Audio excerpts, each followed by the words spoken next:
Praise the Lord. Hallelujah. God is good. இயேசுவின் நாமத்தில் உங்களை வாழ்த்தி உங்களை அன்போடு இந்த காலை உடன்படிக்கை தியானத்திற்கு வரவேற்கிறேன். You're most welcome to the covenant of the day. எல்லா துதி கன மகிமை அவருக்கு உண்டாகட்டும். இன்னைக்கு 19 ஜூலை 2026 சண்டே. இந்த 19ஆம் தேதி ஜூலை 2021 முதலாவது கவர்ன் ஆஃப் த டே ஆரம்பிக்கப்பட்டது. இன்றையோட 5 வருடங்கள் ஆகிறது. Praise the Lord. அற்பமாய் ஆரம்பித்த இந்த ஊழியத்தை கர்த்தர் கடந்த 5 ஆண்டுகளாக வழிநடத்தி இதை நிறைவேற்றியிருக்கிறார். நிச்சயமாக அநேகர் இதனாலே ஆசீர்வதிக்கப்பட்டிருப்பார்கள் என்பதிலே சந்தேகமே இல்லை. அவருக்கு எல்லாமே லேசான காரியம். ஆமாதானுங்களே, அந்த எல்லாம் லேசான காரியம் அவருக்கே. பலன் உள்ளவனுக்கும் பலன் இல்லாதவருக்கும் பலத்தை கொடுக்கிற ஆண்டவர் தொடர்ந்து உங்களை இந்த நாட்களிலே ஆசீர்வதிப்பார். இந்த 5 ஆண்டுகள் இந்த ஊழியத்தை செய்வதற்கு கர்த்தர் ஒரு தரிசனத்தையும் உற்சாகத்தையும் இதற்கான குழுக்களும், ஒரு மனிதனாக இதை செய்ய முடியாது. நான் பிரசங்கித்து இதை ரெக்கார்ட் பண்ணுவேன். அது ஒரு மீடியா டீம் இருக்கிறது. அந்த பிள்ளைகள் எல்லாம் இதை சேர்த்து எடிட் பண்ணி அப்லோட் பண்ணி அனுப்பி வைப்பார்கள். அவர் எல்லாரையும் கர்த்தர் இரட்டிப்பான நன்மைகளாலே ஆசீர்வதிப்பார். கேட்குற உங்களையும் ஆண்டவர் உங்கள் வாழ்க்கையிலே உங்களுக்கு போதுமானவராக இருப்பார். புது உடன்படிக்கை ஆண்டவராக இயேசு இந்த உலகத்திற்கு புது உடன்படிக்கையை கொடுத்தார். அந்த புது உடன்படிக்கை நம் வாழ்க்கையில் அவருடைய பிள்ளையாக வாழ்வதற்கு துணை அளித்தார். I want to praise and thank God for this covenant of the day. Today I am completing 5 years of ministry of the covenant of the day, the morning devotions. ஒரு நாளும் இதை தடை செய்யாதபடி, நிறுத்தாதபடி, ஒவ்வொரு நாளும் இதை உங்கள் முன்னே வைப்பதற்கு கர்த்தர் எனக்கு பலத்தையும் கிருபையும் கொடுத்தார். ஆகவே தொடர்ந்து அவருடைய கரம் கேட்கிற உங்களையும் இதை ஆயத்தம் செய்கிற என்னோடும் இதற்கு துணையாக இருக்கிற மற்ற பிள்ளைகளோடும் இருந்து ஆசீர்வதிப்பாராக. சரி, இன்றைக்கான வசனத்தை பார்ப்போம். Revolution chapter 1 verse 19. வெளிப்படுத்தின விசேஷம் 1ஆம் அதிகாரம் 19வது வசனம். இன்னொன்று சொல்ல விரும்புகிறேன். நான் புதிய ஏற்பாட்டு புத்தகங்களை தான் எடுத்து தியானித்து வந்தேன் 5 வருடங்களாக. மத்தேயுவிலிருந்து எல்லா புத்தகங்களை வரிசையாக இப்பொழுது வெளிப்படுத்தின விசேஷத்திற்கு வந்திருக்கிறேன். 5 ஆண்டுகள் ஆகிறது இந்த புதிய ஏற்பாட்டு புத்தகங்களை ஒவ்வொரு நாளும் ஒவ்வொரு வசனத்தை எடுத்து உங்களோட பேசுவதற்கு. சரி, இன்னைக்கான வசனம் ரெவல்யூஷன் வெளிப்படுத்தின விசேஷம் 1ஆம் அதிகாரம் 19வது வசனம். Chapter 1 verse 19. Write the things which you have seen and the things which will take place after this.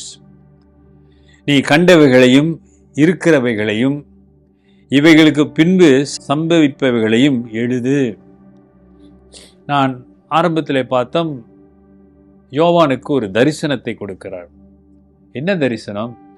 இனி கர்த்தர் என்ன செய்ய போகிறார், அவருடைய வருகையின் காலம் எப்படி இருக்கும், திருச்சபை எப்படி ஆயத்தமாக இருக்க வேண்டும், கர்த்தருடைய பிள்ளைகள் வாழ்க்கை எவ்வளவு ஒரு ஆசீர்வாதமான இந்த கடைசி காலங்களிலே இருக்க வேண்டும் என்பதாக ஆண்டவர் யோவானுக்கு வெளிப்படுத்துகிறார்.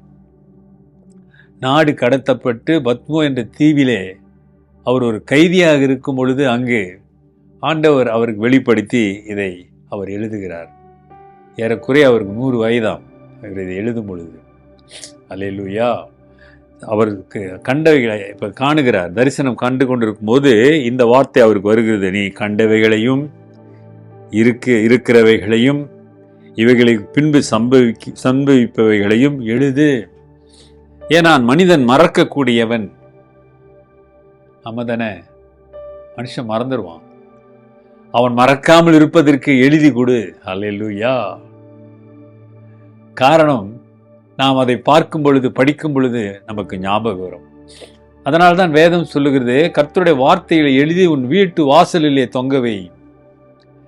வீடுகளிலே அழகுக்காக அல்ல, அலங்கரிப்புக்காக அல்ல. It's not for decoration word of God. Sometimes we have in houses, God's word, it look like a decorations. Many people, they don't know what verse they have in their house. Because the verses are for decorations. அழகுக்காக தொங்கப்படுகிறவைகள் என்ன வசனம் என்று கூட அவர்களுக்கு தெரியாமல் இருக்கிறார்கள். ஆண்டவர் எழுதி வைக்க சொன்ன காரணம் அது உனக்கு ஞாபகக்குறியாக இருக்கும். அதைத்தான் நீங்க யோவானுக்கு சொல்லுகிறார். எழுது, மறந்து விடாதே. மற்றவர்கள் 2000 ஆண்டுகளும் கழித்து நாம் வாசிக்கிறோம் என்றால் என்ன? ஆண்டவர் எழுத சொல்லுகிறார்.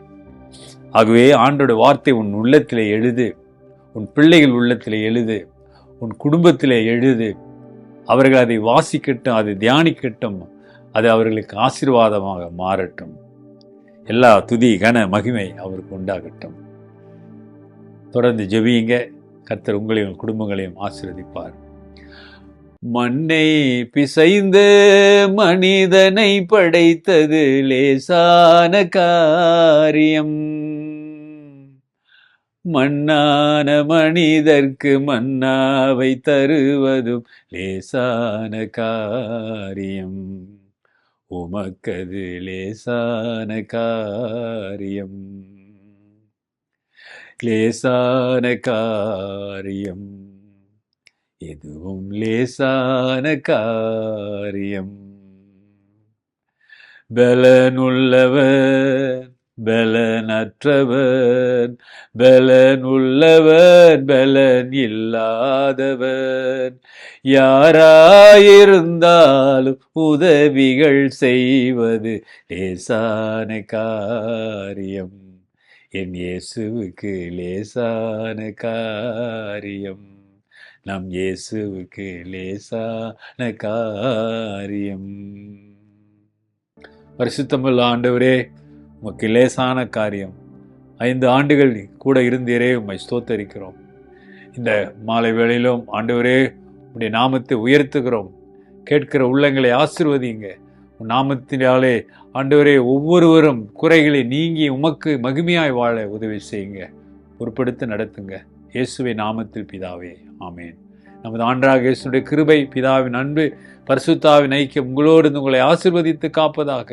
என் ஆத்துமாவே கர்த்தரை ஸ்தோத்திரி, என் முழு உள்ளமே அவர் பரிசுத்த நாமத்தை ஸ்தோத்திரி. என் ஆத்துமாவே கர்த்தரை ஸ்தோத்திரி, அவர் செய்த சகல உபகாரங்களை மறவாதே. ஆமென். டியர் பிரதர் அண்ட் சிஸ்டர், என் சகோதரனே, என் சகோதரியே, கடவுள் உன்னோடு இருக்கிறார். நம் ஆண்டவர் இயேசு. அவரை மகிமைப்படுத்துங்க. Take care and God plus.